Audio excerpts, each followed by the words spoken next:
Excellencies, ladies and gentlemen, a very good morning to all of you. Thank you for attending the 22nd edition of the SLD.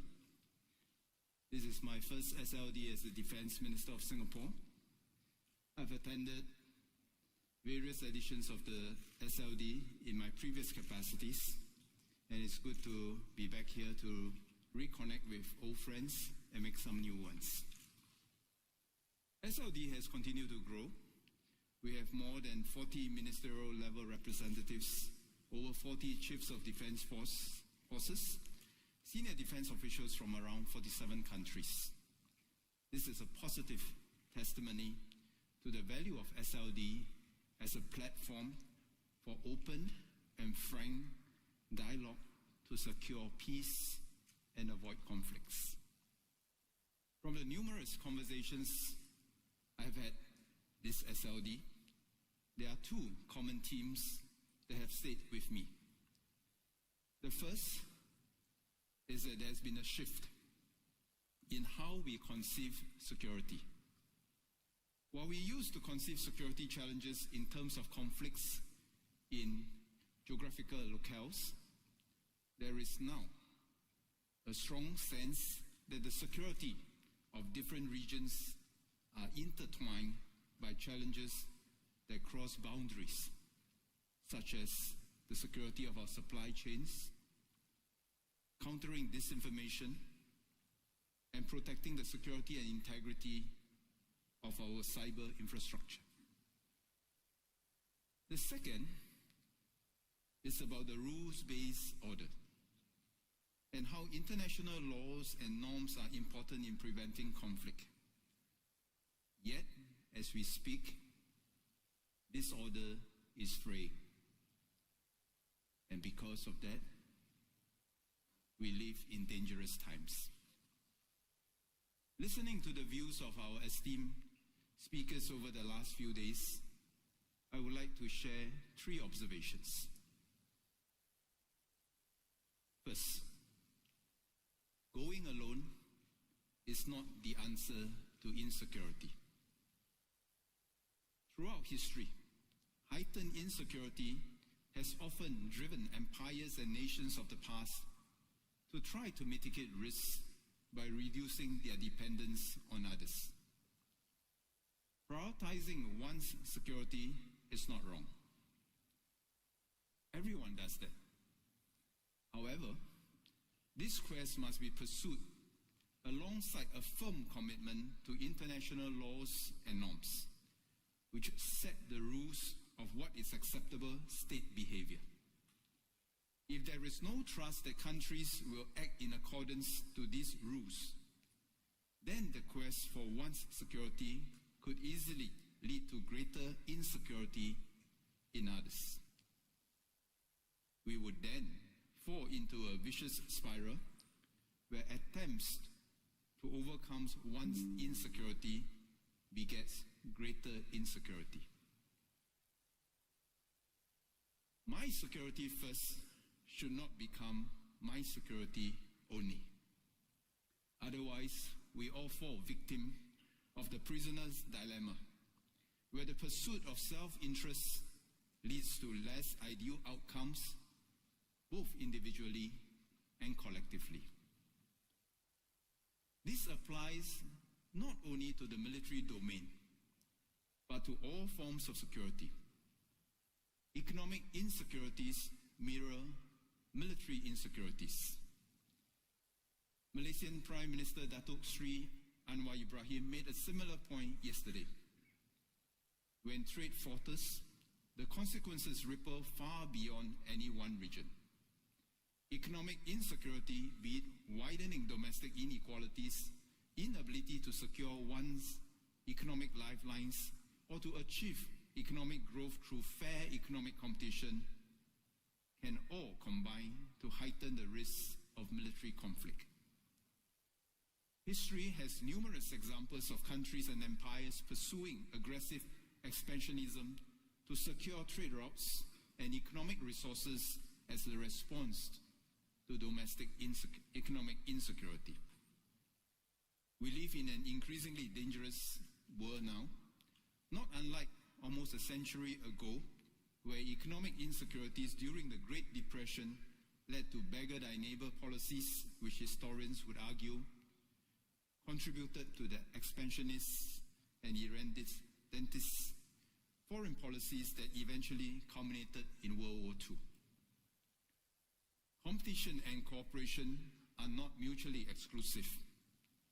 The greater the competition, be it in the security or economic domains, the more we need guardrails to ensure that competition does not descend into conflict. These guardrails include commitment to resolve dispute peacefully and in accordance to international laws, channels of communications so that we remain open to de-escalation, and confidence-building measures to reduce the risk of miscalculations. Take Singapore and Malaysia, for example.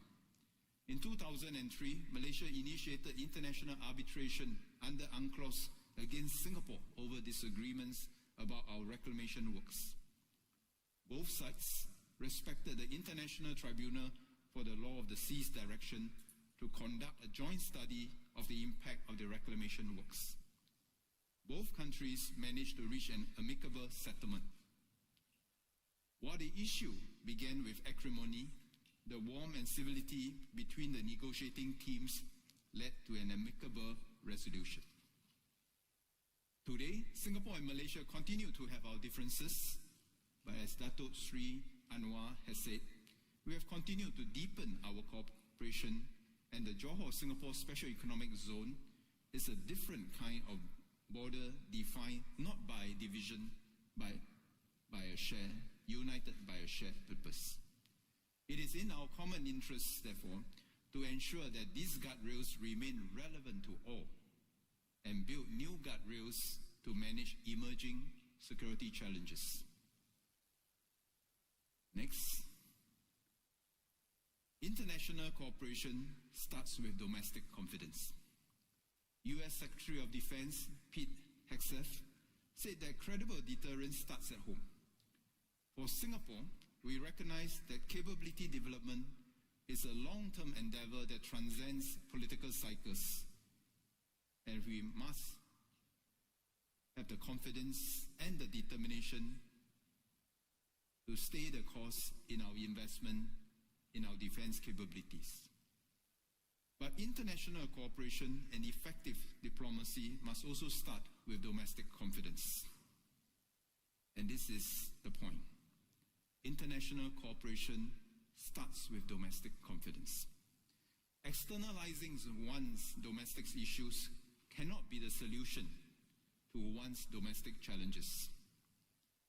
On the other hand, domestic cohesion, policy coherence, and leadership continuity enable countries to build credibility, and it is easier to work and negotiate with a credible partner.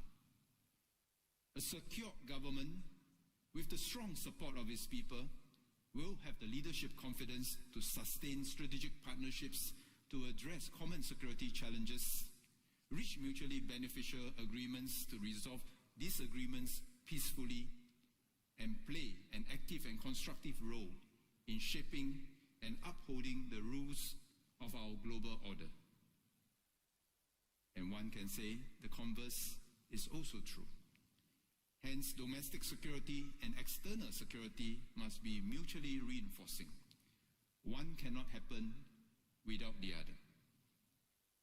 Political and military leaders must arrest the instinct or temptation to go it alone when they feel insecure. Only then can we avoid conflict and keep the peace. My third and final point is that all states have agency and responsibilities.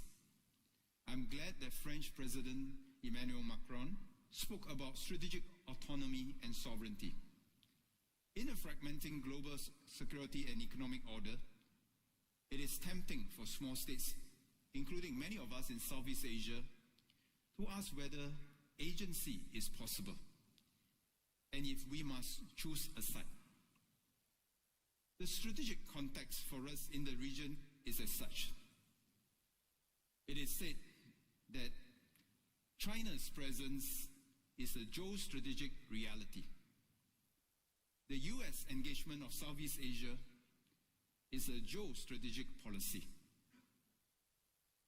And if so, Southeast Asia engagement of the US, China, and others must be our geostrategic necessity. For Singapore, we believe that taking sides regardless of issues and context breeds irrelevance. And if one is irrelevant, it will almost certainly require to take sides. If we have to choose sides, may we choose the side of principles. Principles that uphold a global order where we do not descend into the law of the jungle, where the mighty do what they wish and the weak suffer what they must. Singapore will choose the side of principles that promote a more integrated global economic and security order underpinned by international law and sovereignty and sovereign equality, where states big and small have a fair chance to compete and can improve the lives of our people through trade and not war. We believe that all states big and small have agency and also responsibilities to uphold the global economic and security order for our common benefit. This is why Singapore is committed to work with like-minded partners and weave a web of bilateral, plurilateral, multilateral networks for the common good. Any functioning global rules-based economic and security order must be able to address the emerging challenges of the day and the challenges of tomorrow. Openness and inclusivity are important because all stakeholders must feel that they have a voice in shaping the rules. I'm glad that the EU High Representative, Kaja Kallas, as well as New Zealand's Defence Minister Judith Collins and France Minister of the Armed Forces, Sébastien Lecornu, raised a very salient emerging challenge. That is the security of our critical underwater infrastructure. This is one area where we cannot go alone. As our critical underwater infrastructure cuts across national boundaries, we must work together to secure our access to data and energy. This applies to our underwater critical infrastructure as much as it applies to our conventional critical infrastructures, because in a network, you can't defend by only looking at a point. In a network, we must defend the network as a team. Together with our ASEAN partners, Singapore will play our part by raising awareness and developing a set of principles to facilitate defense cooperation on critical underwater infrastructure security in our region. And to all the powers of the world, the greater one's power, the greater is one's responsibility. All great powers can choose to demonstrate the power of its example, or it can choose to demonstrate the example of its power. So we all have a choice to make. We can all demonstrate the power of our example, or to demonstrate the example of our power. So ladies and gentlemen, our security and prosperity depend on our ability to work together.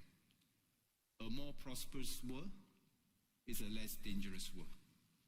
To get to a more prosperous world, we all need to work together, not just on the military security front, but also on the economic security front. And Singapore will continue to actively contribute towards upholding the rules-based order, and the SLD is one way we play our part. Your contributions here are important in making our world a safer place for everyone. And before I end, let me take this opportunity to thank all the people who have worked tirelessly behind the scenes, the ISS, the staff of Shangri-La Hotel, the security forces, and also our media friends who have amplified our voices for peace. Because of your hard work, we are able to pursue our quest for peace. I wish everyone a safe journey home, and we look forward to seeing you again next year. Thank you very much.